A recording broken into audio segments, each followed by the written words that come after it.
Merci mademoiselle, merci messieurs de nous avoir rejoints. Nous sommes en liaison, en direct cette fois-ci, avec Francisco Boya, secrétaire d'État aux défis démographiques en Espagne, qui est quelqu'un qu'au Parlement rural, on connaît bien pour son travail et le travail qui se fait en Espagne, et également pour sa présence, puisqu'il nous accompagne régulièrement pour nous éclairer de ses commentaires, nous détailler la pratique en Espagne. Merci Monsieur Boya de nous avoir d'être avec nous en direct. Merci de suivre nos travaux. Donc le défi démographique, c'est quelque chose que vous avez pris en Espagne à bras-le-corps, notamment dans votre région du Val d'Aran vers la Catalogne, mais également dans d'autres régions. Pouvez-vous, pour le public qui nous rejoint simplement aujourd'hui, nous rappeler cette manière dont vous abordez le défi démocratique chez vous en Espagne ?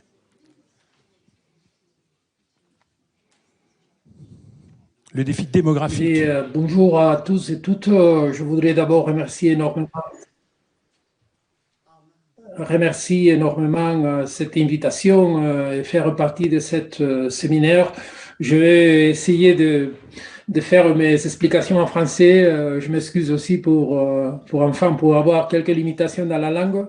Mais en tout cas, pour vous expliquer tout justement quelques des actions qu'on est en train de mener depuis l'Espagne autour de la question démographique, mais à la fin, c'est la question de la cohésion territoriale, quoi. Vous savez que l'Espagne a un gros problème de cohésion territoriale. On a une polarisation de la population qui est parti sur les villes, et par contre l'intérieur du pays il est resté enfin pas vide mais presque, hein. C'est-à-dire qu'on a tout juste 5 millions de personnes qui sont au-dessus du 70% du territoire. C'est-à-dire qu'on a une situation qui est assez grave du point de vue du déséquilibre territorial. Et c'est à partir de là que le gouvernement il a mis en place une stratégie et puis aussi une action exécutive du gouvernement pour sortir au pas de cette déséquilibre. Pourtant, on est en train de travailler, c'est-à-dire vous savez, ma secrétaire, elle est encadrée dans les ministères pour la transition écologique. Et pourtant, on est en train d'aborder un peu cette transition, la transition écologique, la transition énergétique, la transition sur les numériques, avec aussi cette vision autour de la cohésion territoriale et surtout des opportunités de gens, spécialement du jeune et du femme dans les rurales. Pourtant, on a mis en place déjà quelques mesures autour de fonds de récupération de Next Generation. Et là, on est mis en place 130 mesures qui sont avec un impact de 10 000 millions d'euros pour sortir au pas de ces problèmes qui sont structurels dans le monde rural et qui vont nous permettre de faire un exercice de supération du problème des communications, du problème des connexions aussi, mais aussi avec questions qui sont autour de la prestation du service. Pourtant, on travaille beaucoup sur le domaine de l'innovation. On est convaincu que l'innovation, c'est une de clés pour écrire cette nouvelle relais de la ruralité. Et pourtant, là, on est en train d'offrir des aides aux mairies, spécialement dans les domaines des mairies, et pour travailler tout cet écosystème qui nous permette d'essayer de désigner, d'avoir des nouvelles perspectives sur les possibilités de la ruralité. On travaille aussi dans ce domaine de l'innovation à l'implantation des centres et qui ont comme objectif la collaboration publico-privée et surtout aussi la captation du jeune, du jeune avec el talento, c'est-à-dire cette jeune qui part sur les universités et qui puis, c'est très difficile qu'il fasse les retours sur les domaines ruraux. Pourtant, on est en train de préparer ces pistes d'atterrage de cette voie de retour sur les villages. Et ces centres, ils sont un peu cette antenne, cette sorte d'écosystème qui va nous permettre de les rejoindre de nouveau. Et aussi, on travaille avec un projet qui va voir la lumière pour la première fois cette année, c'est les campus ruraux. Et là, on travaille avec les universités, avec 37 universités, pour que les jeunes qui finissent cette année ces études dans l'université, des masters, des gras, et ils puissent faire ces études de fin de carrière justement dans les rurales. Et alors là, on les aide avec, on paye la sustentation de ces jeunes dans les villages et on essaye de trouver là un processus qui soit logiquement qui est dans les domaines de l'apportation académique qui font ces jeunes sur les entreprises, sur les mairies, sur les coopératives, mais aussi avec une question qui est affective plutôt, hein, qui c'est de retrouver un peu, de connaître ces domaines ruraux et pourtant aussi pour quelques-uns peut-être qu'il soit une possibilité pour s'engager dans un projet de vie.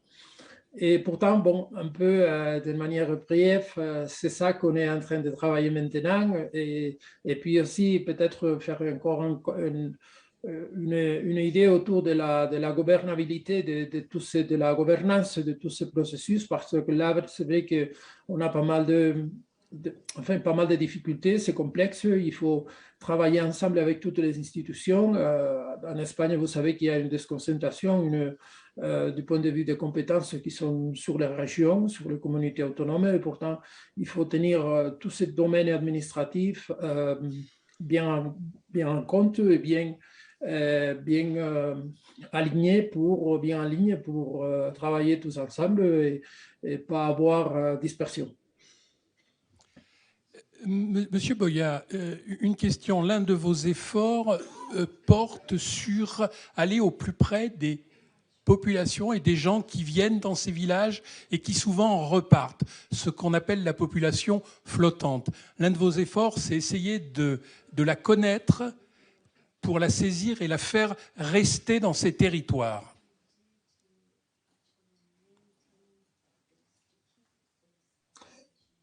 C'est ça, on a des problèmes qui sont sur la population flottante, c'est-à-dire on a la polarité, c'est-à-dire on a des endroits où on a des concentrations massives de gens, ça arrive dans des endroits touristiques et surtout des populations qui sont flottantes aussi pour le besoin de main-d'œuvre qui sont saisonnières et qui vont de temps en temps dans la côte, des fois dans la montagne, mais surtout dans la côte. Et on a des endroits, surtout dans les littorales, des superpopulations. Hein, et pour un autre côté, on a, comme je déjà expliqué, ces situations de vidage de tout cet intérieur de l'Espagne. Pourtant, on travaille dans la même stratégie, pour un côté la dépopulation, mais aussi cette population flottante qui génère pas mal de problèmes dans la gestion de la soutenabilité des ressources pour les questions essentielles, soit l'eau, soit l'énergie, soit etc. Et pourtant, on est dans la même stratégie, on travaille les deux situations qui sont des polarités extrêmes, quoi. Vous pouvez peut-être, en conclusion, enfin vous pourrez réintervenir, nous dire un mot également sur la coopération. On sait que vous connaissez bien, que vous avez beaucoup travaillé avec l'actuel ministre de la Cohésion des Territoires, Joël Giraud, quand il était notamment secrétaire d'État en charge de l'agriculture. Qu'est-ce qui peut naître de la ruralité, pardon. Qu'est-ce qui peut naître d'une coopération franco-espagnole sur un territoire qui partage les mêmes caractéristiques?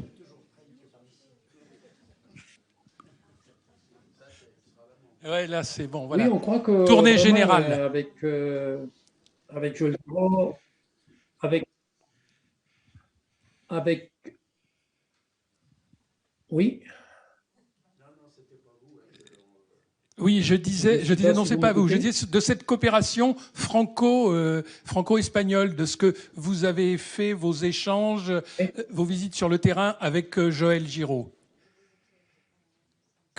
Qu'est-ce qui peut se mettre en place? Est-ce que vous pouvez vous Oui, nourrir? effectivement, on y travaille là.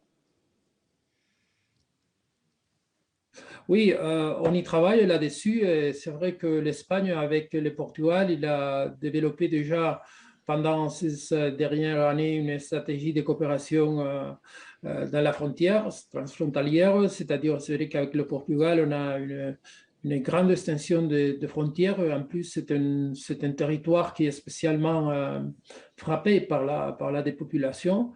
Et on voudrait, avec la zone des Pyrénées, faire les mêmes avec la France. On a déjà parlé de cette stratégie, de la mettre en place. On a déjà quelques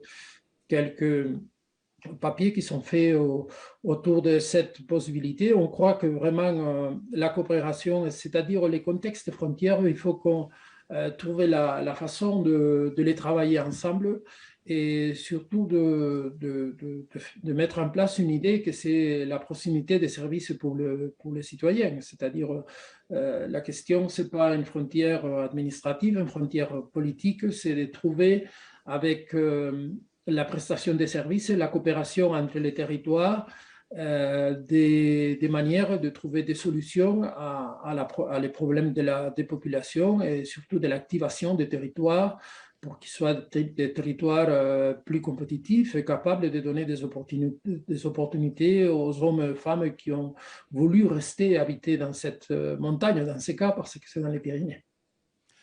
Merci, Monsieur Boya. Merci de rester avec nous. Je vais inviter maintenant Jade et Emeline à nous rejoindre pour une interprétation chuchotée auprès de Monsieur le vice-ministre lituanien. Voilà, Jade et Emeline vont nous rejoindre. Olga, pardon. Jade et Olga, excusez-moi.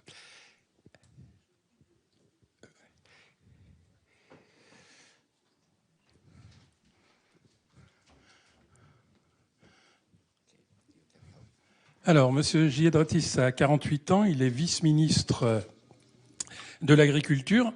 Il a débuté une carrière de professeur d'art et de dessin, et puis il est devenu fermier, agriculteur. Il a été le fondateur d'une coopérative, la coopérative Jurbarkas, et il a également travaillé dans le développement local puisqu'il a été fondateur et président d'un groupe d'action locale. Il est engagé dans les programmes leaders.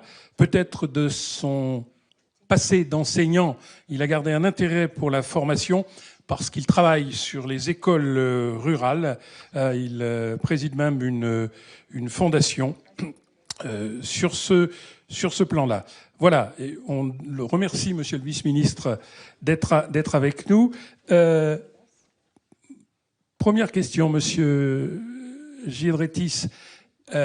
Dans vos zones rurales en Lituanie, est-ce que vous avez des politiques de la jeunesse particulières qui se différencient de ce que vous venez d'entendre? Est-ce que vous avez des actions concrètement? Quelles sont vos grandes lignes d'action en direction de la jeunesse rurale?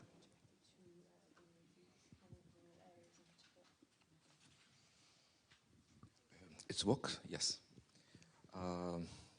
Okay, my main messages about this, maybe I read. En fait, est-ce que peut-être je peux lire? Est-ce que Oui. pour vous donner mon message? Faites comme vous le sentez, c'est très bien. Très bien, allez-y. Okay. Hello, everybody, dear colleagues.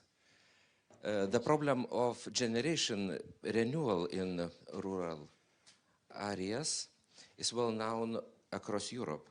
Lithuania is not an exception. In Lithuania, 32% of farm owners are of retirement age and only 70% are under 40 years old. Mes chers collègues, le problème du renouvellement des nouvelles générations dans les zones rurales est bien connu au travers de l'Europe et la Lituanie n'en fait pas exception. 32% de nos propriétaires, de nos fermiers sont à l'âge de la retraite et seulement 17% ont moins de 40 ans. I believe this should and can be changed. Young farmers contribute to competitiveness of the agriculture sector. They also help to guarantee food supplies for years to come. Food security issue became exceptionally important in the light of Russia's invasion of Ukraine.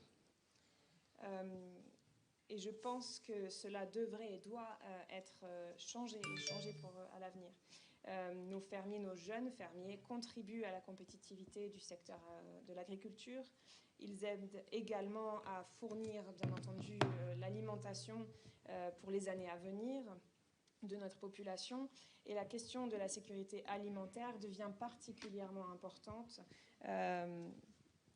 avec l'invasion de l'Ukraine par la Russie. We see great potential of young people to encourage cooperation process in agriculture sector, which is still low in Lithuania, also due to former negative experience in Soviet times and distrust of older generation. Young farmers with their own mind usually are a backbone of most visible cooperatives. Nous sommes témoins d'un grand potentiel que nous trouvons chez les jeunes, un potentiel à encourager le processus de coopération, notamment dans le secteur de l'agriculture et ce qui est encore assez faible en Lituanie, en particulier du fait d'une expérience qui a été négative lors de l'ère soviétique et d'un manque de confiance de la part des générations les plus âgées. Nos jeunes fermiers ont un esprit plus ouvert, qui constitue en général un peu le socle des coopératives les plus viables. We put special attention to support for young farmers in our strategic plan. We will use a combination of tools, both in Pillar 1 and Pillar 2, income support, start-up aid, higher support rate and priority in other measures with increased funding. Et nous portons une attention particulière dans le soutien de nos jeunes fermiers dans un plan stratégique que nous avons mis en place. Nous allons utiliser une combinaison d'outils à la fois dans les piliers 1 et 2, qui concerne notamment le soutien, l'aide aux revenus, l'aide au relancement des startups, par exemple, un taux de soutien supérieur et une plus grande priorité donnée à d'autres mesures avec un financement renforcé et augmenté. Allocated budget is well above minimum required. 5.5% allocation of our direct payments budget. Et le budget qui est dédié à tout cela est bien au-dessus du minimum requis, c'est-à-dire que 5,5% du budget des paiements directs est directement dédié à ce projet-là. Young farmers are of great importance for viability of rural communities. We aim to encourage young people to become and remain actively involved in decision-making processes especially on matters that affect them directly. I believe the bottom-up approach, the principle of cooperation and partnership is the best way to do this. Nos jeunes fermiers ont évidemment une très très grande importance pour la viabilité de nos communautés rurales. Et nous cherchons donc à encourager les jeunes à devenir et à rester actifs et impliqués dans les processus de prise de décision, en particulier pour tous les sujets qui les concernent directement. Je crois en une approche ascendante, je crois au principe de la coopération et du partenariat, et je pense que c'est là le meilleur moyen de mettre tout cela en place. The involvement of young people must become an integral part of local partnership strategies. Therefore, Lithuania introduced mandatory requirement to include into the board of the local action group at least one young person under 30 years old.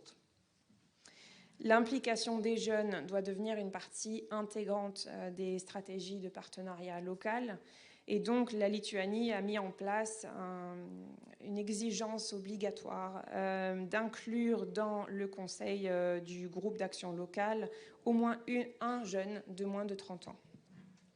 Exchange of experience and share the best practices are crucial. In Lithuania, we encourage territorial and international cooperation of local action groups with active participation of young people. I am glad to see that cooperation projects cover a wide range of activities.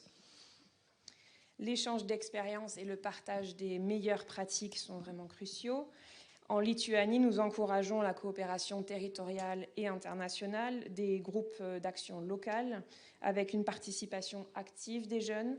Et je suis heureux de voir que les projets de coopération couvrent un grand éventail d'activités.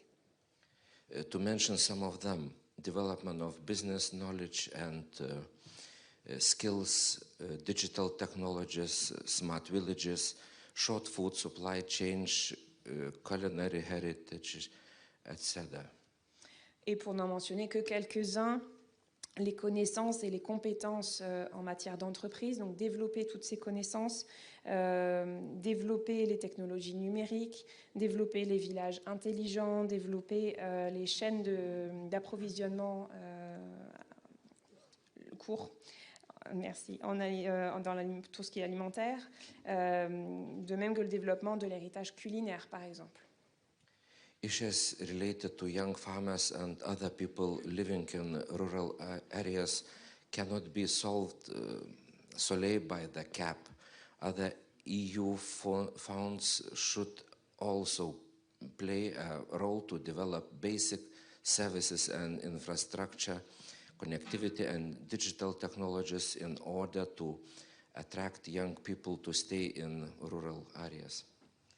Les problèmes qui concernent les jeunes fermiers et les jeunes qui vivent dans les zones rurales ne peuvent pas être tous résolus avec la PAC. D'autres financements européens devraient aussi jouer un rôle dans le développement des services et des infrastructures de base, dans la connectivité, dans les technologies numériques, pour pouvoir attirer les jeunes et les inciter à rester dans les zones rurales. In conclusion, I would like to express my hope that young people will contribute to every aspect of rural life and will be leading lights in their communities, forward-thinking, driving change, introducing new technologies and innovations for sustainability, food security. Et pour conclure, je voudrais juste exprimer mon espoir sincère que les jeunes puissent contribuer à chaque aspect de la vie rurale et qu'ils puissent être les phares dans notre communauté, dans nos communautés, qu'ils puissent être les leaders de la pensée de demain, qu'ils puissent conduire le changement, qu'ils puissent introduire de nouvelles technologies et des innovations pour la sécurité alimentaire durable. Merci. Merci. Merci, Monsieur le vice-ministre, pour ce message d'espoir. Merci à vous deux.